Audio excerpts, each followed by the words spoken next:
estamos como todo el mundo confundido en los tiempos y los momentos que vivimos, ¿no es cierto? Y recurrimos a sociólogos, a políticos, a matemáticos, ingenieros. Y dijimos, ¿y si probamos con los filósofos? Con los que saben de filosofía, con los que saben de la historia del pensamiento. A ver si podemos sacar algo en claro de por qué estamos como estamos y por qué somos como somos. Algo más o menos por esa idea. ¿Sirve la filosofía para eso? A ver quién patea la pelota. Una primera aclaración que creo que siempre hacemos es que, bueno, una de las cuestiones que la filosofía siempre cultiva es más la pregunta que las respuestas. Así que quizás sirve como para abrir esos interrogantes que no dejan que todo pase como si nada, que te habilitan otras miradas, ¿no?, sobre la realidad, los problemas. Pero no siempre desde una definición o de una perspectiva que va a colmar o a cerrar, digamos. O sea, ¿nos enquilomba más la vida?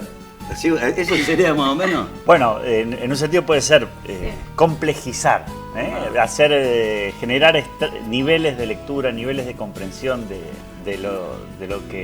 sobre lo que estamos pensando.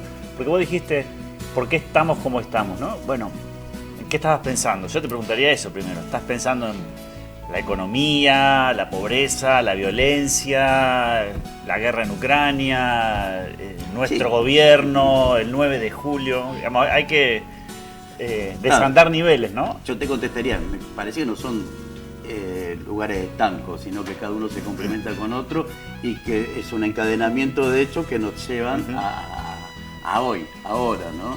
Y si, bueno, pero digo, de ese primer hombre, no, desde el plancton, cuando hizo la fotosíntesis y empezó a generar la vida, yo creo que a partir de eso no podemos pensar de por qué. Claro.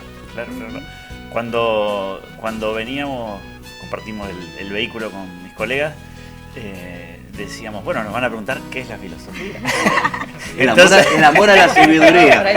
Veníamos preparados para esa pregunta. No, ninguno dijo cómo le íbamos a responder, pero veníamos pensando en esa pregunta. Y una cosita.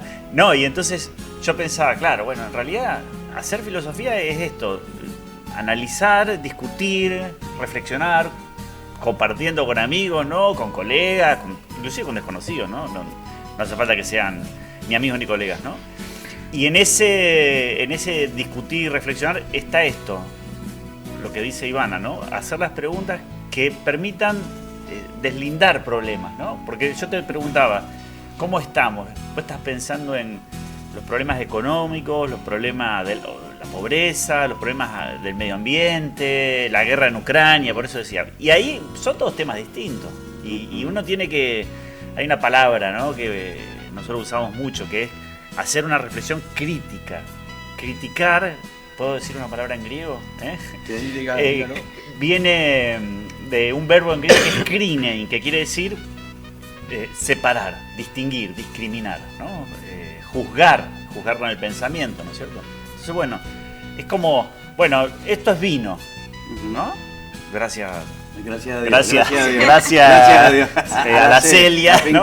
Pero no es el mismo vino, el blanco que el tinto, el Malbec que el Merlot, no discrimina, ¿no? Y entonces, bueno, después dice, claro, esto es bueno por tal cosa, esto es malo por tal otra, claro, esto está bien, esto está mal. Entonces, yo me circunscribo, digamos, a lo que sería el pensamiento de Occidente, ¿no? Y justamente yo puedo llegar a decir, mira, el vino tinto es bueno o es malo en función de cómo fue la visión que tuvimos sobre ese vino. Estamos haciendo algo muy banal, ¿no es cierto? Pero a través de cómo nos fuimos formando y cuál fue el pensamiento y cuál fue la visión que tuvimos sobre ese vino, ¿no es cierto? Y cómo influyó sobre nosotros. Y seguramente ese vino, si lo estaba picado, el que tenía que dirigir la economía lo agarró enojado.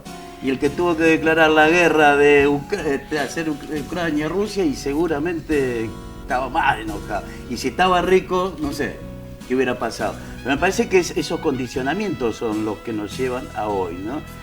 Por ejemplo, de haber salido de una sociedad teocentrista, o sea, donde Dios era todo, a pasar a ser una sociedad egocentrista en donde ese individuo formaba parte de ese mundo y esa visión que tenía de eso. Me parece que de ahí empezar a arrancar para ver cómo estamos ahora. No sé qué decir, Maxi. Sí, yo creo que el aporte grande que puede hacer la filosofía en este caso, como decían mis colegas, tiene que ver con, bueno, una discriminación crítica, por un lado, en el sentido de que problematiza la realidad, no porque quiere hacernos la realidad más complicada, sino que problematizar en el sentido de reconocer un problema, ¿sí? y discriminar, digamos, de qué se trata, ¿sí? Cómo se puede abordar ese problema, cómo se puede pensar. Pues, por ejemplo, a tu pregunta, que hace referencia a, bueno, ¿por qué estamos como estamos? Bueno, hay un montón de respuestas que se pueden dar desde distintas disciplinas, pero al fin y al cabo, como dijiste vos también, la realidad es una sola. Nosotros tenemos, por ejemplo, la pregunta estaba más orientada a la cuestión de la política, pero la política es un campo de lucha o de conflicto de intereses, de sectores sociales, de facciones, ¿no? Entonces, la filosofía, el aporte que puede hacer es una pregunta que vaya a los fundamentos de ese conflicto político, ¿no? Por ejemplo, preguntarse, bueno, hay distintos modelos de, por ejemplo, la pregunta ¿qué es la libertad? ¿Sí? En ese sentido, la filosofía discrimina, reconoce e intenta ver, bueno, ¿cómo se entiende la libertad? Porque distintos grupos políticos pueden tener distintas ideas de qué es la libertad o de qué es la justicia. Entonces, en ese sentido, a mí me interesa más la filosofía práctica, ¿no? La filosofía política. Decimos que la filosofía política tiene un carácter normativo o prescriptivo, ¿no? ¿En qué sentido? No intenta describir el mundo tal cual es, en todo caso puede ser un trabajo más de la ciencia empírica, sino que intenta darnos pistas que nos diga cómo el mundo sería mejor. Debería ser. ¿Cómo debería ser mejor? Entonces ahí aparecen, bueno, ¿qué es la justicia? Intentamos definir la justicia como un ideal al que deberíamos orientar las prácticas en todo caso, ¿no? Claro, fíjate, vos dijiste la justicia, ¿no? Yo soy abogado y recuerdo cuando en filosofía hablábamos de Aristóteles, la cantidad de definiciones que tenía Aristóteles de justicia, hasta de que no todos eran iguales, y hablaba sobre la justicia matemática, la justicia entre los iguales, que no todos somos iguales, y es increíble, ¿no es cierto? Mira, ya que entraste en justicia, a mí se me ponen los pelos de la nuca de punta cuando dicen, ahí está Zaffaroni, ahí está la zafaranización de ese neologismo de la justicia. Bueno, Zaffaroni, como estudioso de la ciencia del derecho, tenía una visión que seguramente estaba influenciada por esto, por las ideas, por las distintas ideas que fue incorporando a su forma de pensar y a su como convicción. todo, ¿no? Como todo, claro. El amor, cuando dicen el amor, ¿qué amor? El amor de pareja, la mujer, ¿cuándo se la integró como ser humano a la mujer?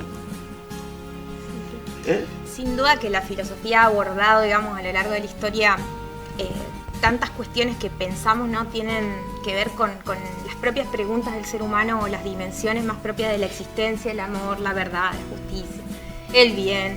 Y uno, creo que desde donde venimos, desde nuestro lugar de formación también, algo que yo recupero en el modo que tanto históricamente como de esa tradición filosófica podemos, digamos, traerla para pensarnos y a la vez no solamente en cuanto a que la filosofía dijo algo sobre el contenido de esas nociones tan importantes, sino también en esta forma crítica en que, ¿no?, cuando recorremos los textos más importantes de la tradición, vemos hasta qué punto se discute, se argumenta, se analizan a fondo, ¿sí? La filosofía nunca es algo de pasada. Como que hoy también muchas de las cuestiones incluso que vemos como que muchas veces son presentadas como pensamiento crítico es algo, un interrogante muy al pasar, que parece que porque ya te hiciste esa pregunta ya hay una interpelación, y la filosofía tiene todo un trabajo crítico muy muy profundo, ¿sí? Cuando vemos a nuestros filósofos discutiéndose, argumentando. Un almacenero, el que te está vendiendo el kilo de carne más caro de lo que debería ser. Es una forma de filosofar. Por supuesto. Y el tipo que te ¿Cómo analizaríamos esa acción humana desde distintas perspectivas éticas que brindó la tradición? Otra noche de peña, muchachos, nos convoca y propone amistad, matizando con vino y picada las noticias que vienen y van. Otra noche de peña, muchachos.